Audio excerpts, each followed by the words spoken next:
খুব দ্রুত জিবি হাসপাতালে কিডনি এবং লিভার প্রতিস্থাপন পরিষেবা চালু করা হবে।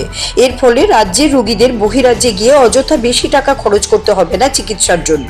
এই কথা জানিয়েছেন রাজ্যের মুখ্যমন্ত্রী অধ্যাপক ডক্টর মানিক সাহা।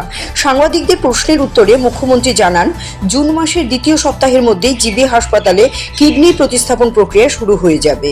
রোগীও ইতিমধ্যে চিহ্নিত করে রাখা হয়েছে কিডনি প্রতিস্থাপনের জন্য বলে জানান। রাজ্যে এই পরিষেবা চালু হলে বহিরাজ্যে গিয়ে কিডনি প্রতিস্থাপন করতে বাড়তি অর্থ ব্যয় করতে হবে না বলে আশা ব্যক্ত করেন তিনি। এর পরবর্তী ধাপ হিসেবে লিভার প্রতিস্থাপন করার বিষয়েও চিন্তা ভাবনা করা হচ্ছে। ওদের সাথে কথাবার্তাও চলছে আমার সাথে। জুনের খুব সম্ভব 2nd or 3rd জুনের মধ্যে এটা শুরু হয়ে যাবে। পেশেন্টও আমি শুনেছি রেডি আছে এবং বেশ ভালো। এখানে এটা হলে ত্রিপুরার বাইরে গিয়ে যেভাবে কিডনি ট্রান্সপ্লান্টের জন্য এত টাকা খরচ করে বাইরে যেত, সেটার কিন্তু বিরাট একটা সমস্যার সমাধান হবে। আমরা আগামী দিন চিন্তা করছি এখানে লিভার ট্রান্সপ্লান্টও যাতে করা যায়, তারও চিন্তাভাবনা আমরা করছি।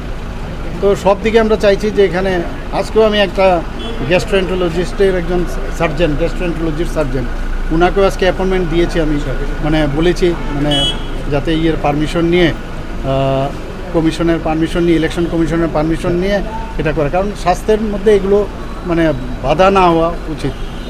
তো আমি বলেছি তাহলে এই প্রবলেমটাও আমরা গ্যাস্ট্রোএন্টারোলজিস্ট এবং গ্যাস্ট্রো সার্জারি এটা কিন্তু খুব কম পাওয়া যায়। আমাদেরই ছেলে মেয়েরা এখন বাইরের থেকে করে আসে, তো আস্তে আস্তে করে আমাদের এখানে সুপার স্পেশালিটির অনেক ডাক্তার কিন্তু ত্রিপুরারই চলে আসছে।